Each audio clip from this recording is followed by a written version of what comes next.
नमस्कार, बहुत बहुत स्वागत है आप सभी का अनअकैडमी में। मेरा नाम है अतुल जैन। महाराष्ट्र और कर्नाटक सुनने में हम सभी को लगता है कि दोनों काफी प्रगतिशील राज्य हैं। दोनों ऐसे राज्य हैं जहां पर आर्थिक विकास काफी अच्छे तरीके से हुआ है। दोनों में काफी बड़े बड़े औद्योगिक केंद्र हैं, महाराष्ट्र में भी कर्नाटक में भी। दोनों में भारत के बड़े बड़े महानगर हैं, मुंबई और बेंगलुरु। और हम सभी जानते हैं कि आर्थिक विकास का ये दोनों राज्य एक अच्छा खासा केंद्र माने जा सकते हैं। लेकिन अगर मैं आपको कहूं कि इन दोनों राज्यों के बीच पिछले 60 वर्षों से भी ज्यादा से एक विवाद जो है वो निरंतर पनपता जा रहा है, और ये विवाद जो है ये बार बार किसी न किसी प्रकार से हिंसा का स्वरूप ले लेता है, तो आपको शायद हैरानी हो। लेकिन ऐसा है, ये बात बिल्कुल भी गलत नहीं है। दोनों प्रांतों के बीच में समय समय पर जो हिंसा होती रहती है उसका एक नया एपिसोड हमको फिर देखने को मिला है, जब आप यहां पर देख सकते हैं कि भाई बस के कंडक्टर्स के साथ मारपीट को लेकर एक बार फिर से दोनों राज्यों में विवाद हुआ है। और यह विवाद जो है, यह विवाद वास्तव में जो विवाद किस क्षेत्र को लेकर है, ये देखिए आप यहां पर देख सकते हैं, ये महाराष्ट्र का राज्य है और ये कर्नाटक का राज्य है। जो पूरा विवाद इन दोनों क्षेत्रों में आपको देखने को मिलता है, ये जो लाल रंग में एक जिला बना हुआ है जिसका नाम है बेलागवी। बेलागवी का जिला जो है ये अभी कर्नाटक का हिस्सा है। इस जिले पर किसका अधिकार होना चाहिए, यह वास्तविकता में इस पूरे विवाद की जड़ है। और यह विवाद अब से नहीं है, यह 1956 से आप कह सकते हैं कि यह निश्चित तौर पर बना आ रहा है, या 1960 से हम मान सकते हैं, जब से वास्तविकता में महाराष्ट्र का निर्माण हुआ। तो इस विवाद की पृष्ठभूमि क्या है और अभी क्या हुआ, ये सारी चीजें मैं आपको अभी बताऊंगा। इस बात को हम जो है जल्दी से एक बार इस पर चर्चा कर लेते हैं, इसको समझने की कोशिश करते हैं कि यह विवाद वास्तविकता में क्या है। देखिए, भारत में जब हम आजाद हुए तो राज्यों की जो स्थिति हमको आज देखने को मिलती है, राज्यों की स्थिति वैसी नहीं थी। भारत में अंग्रेजों के समय में राज्यों का बंटवारा, राज्यों का जो वर्गीकरण था वो बहुत अलग तरीके से हुआ। और बहुत लंबे समय से भारत में यह मांग चल रही थी कि राज्यों का वर्गीकरण जो है उसको और ज्यादा रैशनल तरीके से किया जाना चाहिए, और ज्यादा सैद्धांतिक कोई एक मूल सिद्धांत के आधार पर राज्यों का बंटवारा किया जाना चाहिए। शुरुआत में भारत के जो नेता थे वो भाषाई आधार पर राज्यों के वर्गीकरण के खिलाफ थे। लेकिन यह माना गया कि यार राज्यों का वर्गीकरण जो है वो शायद भाषाई आधार पर करना ही सबसे ज्यादा तार्किक या एक रैशनल चीज होगा। तो भाषाई वर्गीकरण जो है ये राज्यों का किया जाना चाहिए, ये मांग निरंतर उठने लगी।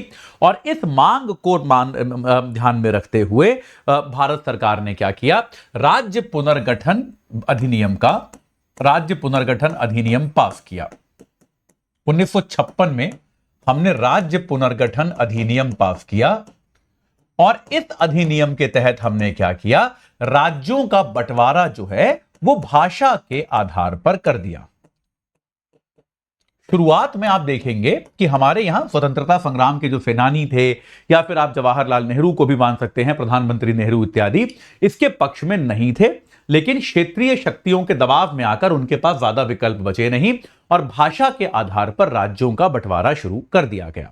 अब इस बंटवारे में कई सारी चीजें इस प्रकार की रह गई, कई सारे विवाद इस प्रकार के रह गए, जिनको लेकर निश्चित तौर पर कई सारे राज्यों के संबंध जो हैं पारस्परिक आपस में खराब हो गए।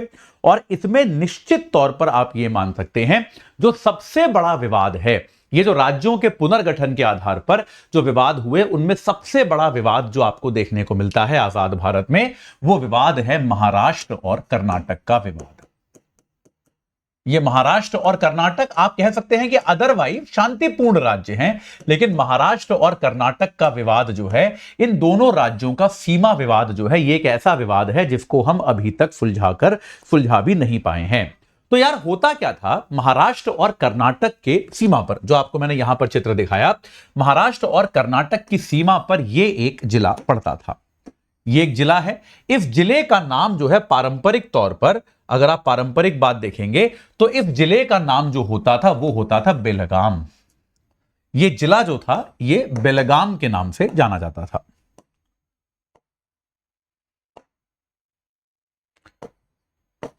हाँ, ये जिला जो है ये बेलगाम जिला के नाम से जाना जाता था। और बेलगाम जिला जो है, अगर आप देखेंगे वास्तविकता में, अगर हम भाषाई संरचना को ध्यान में रखें तो भाषाई संरचना में इस बात से इनकार नहीं किया जा सकता कि ये बेलगाम जिला जो है, यहां पर मराठी बोलने वाले ज्यादा हैं।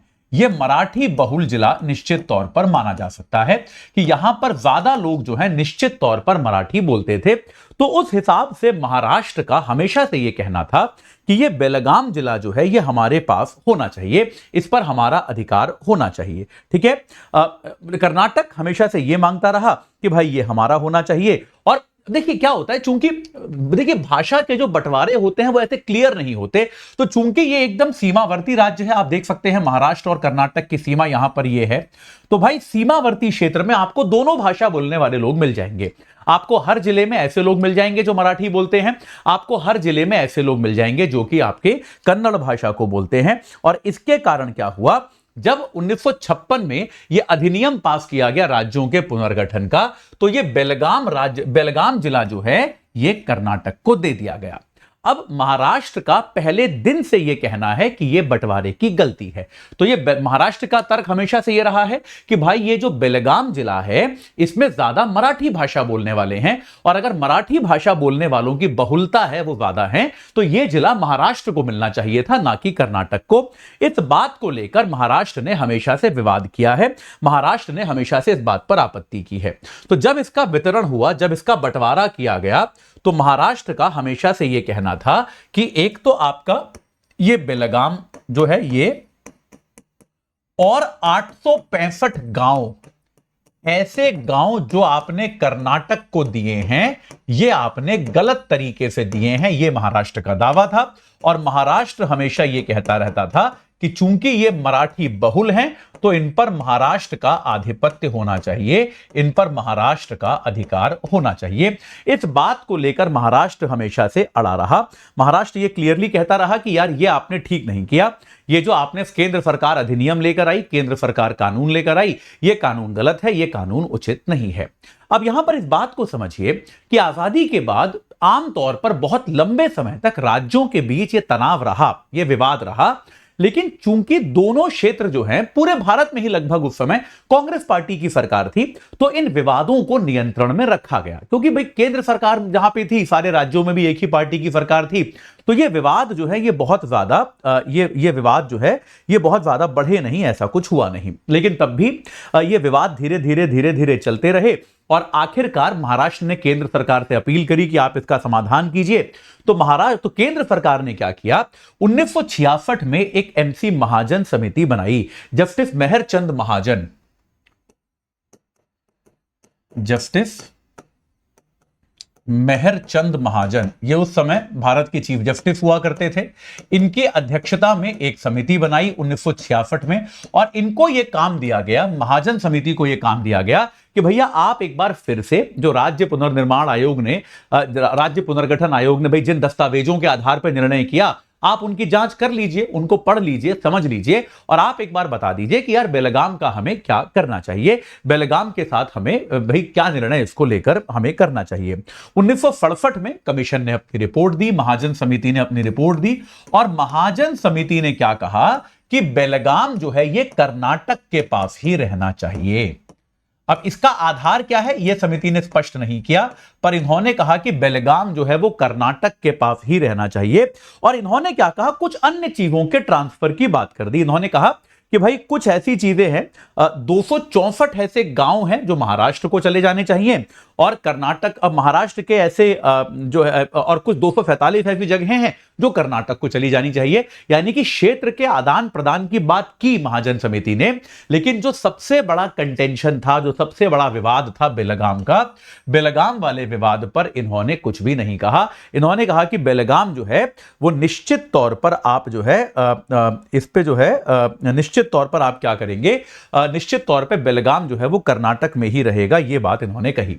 जैसे ही रिपोर्ट आई तो जैसी अपेक्षा थी महाराष्ट्र सरकार ने इसको ठुकरा दिया।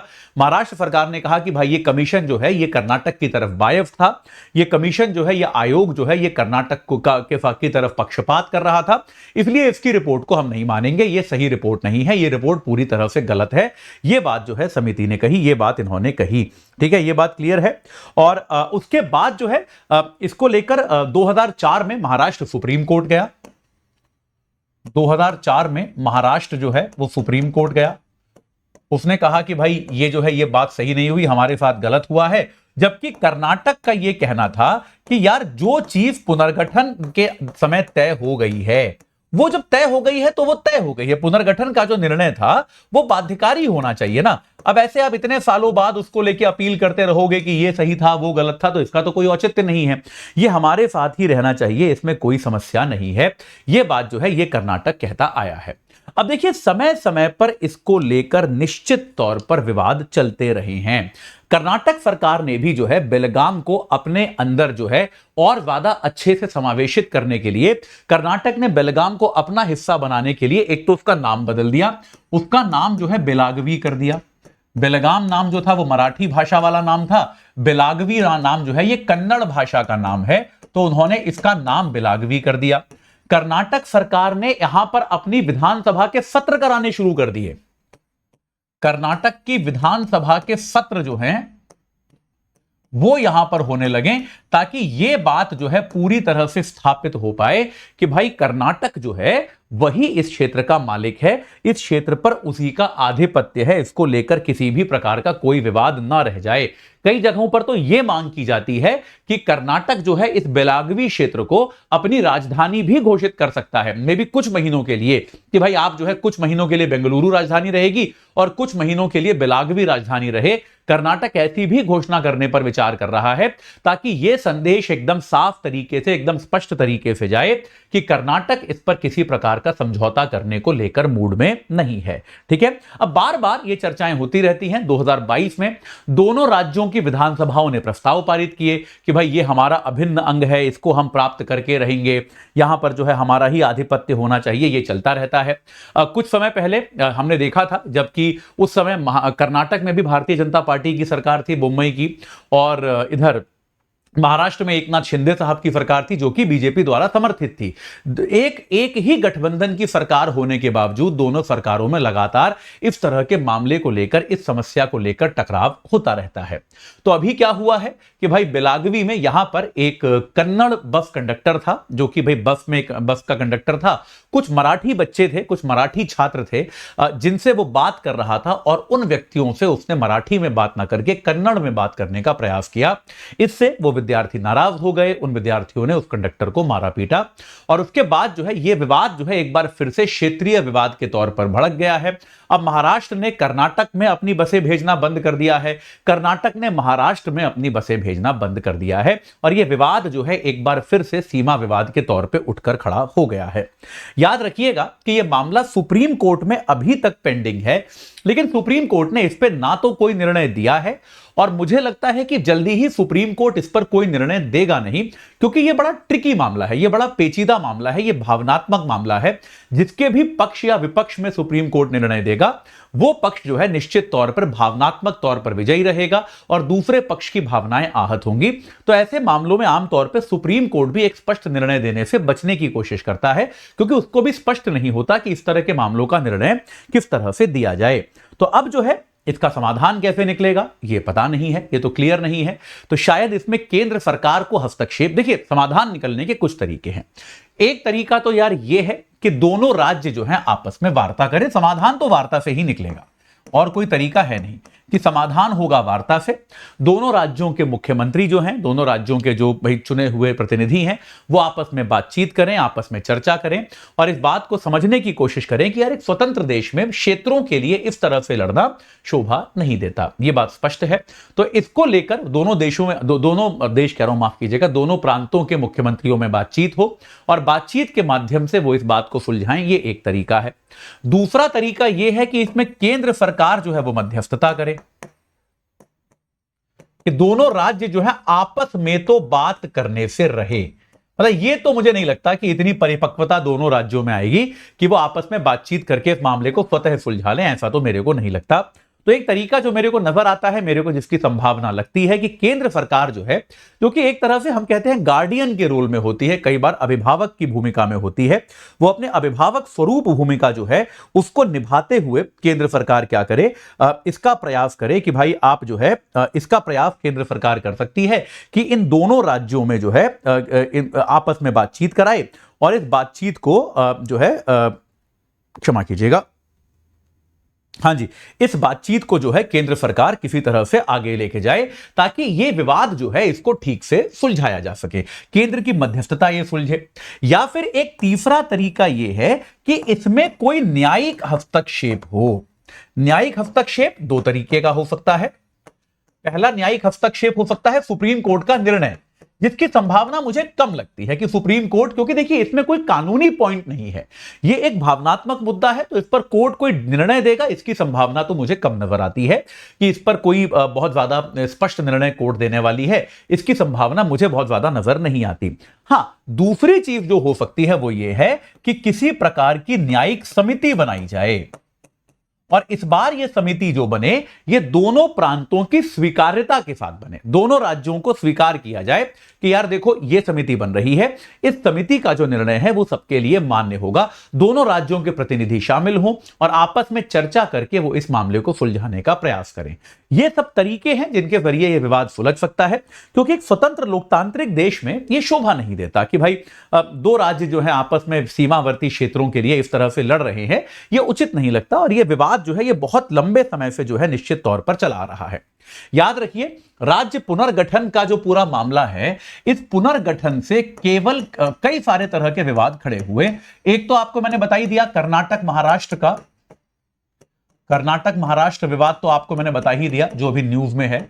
अब कम से कम अभी इन दोनों को यह करना चाहिए कि जो त्वरित हिंसा है, दोनों राज्य के मंत्रियों को, दोनों राज्य के नेताओं को भड़काऊ बयानबाजी बंद करनी चाहिए और अभी त्वरित तौर पे जो हिंसा भड़की है उसको रोकने का प्रयास करना चाहिए। ठीक है, इसके अलावा कर्नाटक और केरल के बीच में भी विवाद है। आप देखेंगे कर्नाटक के उत्तर में महाराष्ट्र से विवाद है और कर्नाटक के दक्षिण में कसारागोड को लेकर, जो कसारागोड क्षेत्र है उसको लेकर कर्नाटक का केरल से भी विवाद है। दोनों राज्य कसारागोड को अपना ही मानते हैं। इसके अलावा आप देखोगे आंध्र और तमिलनाडु में भी विवाद है,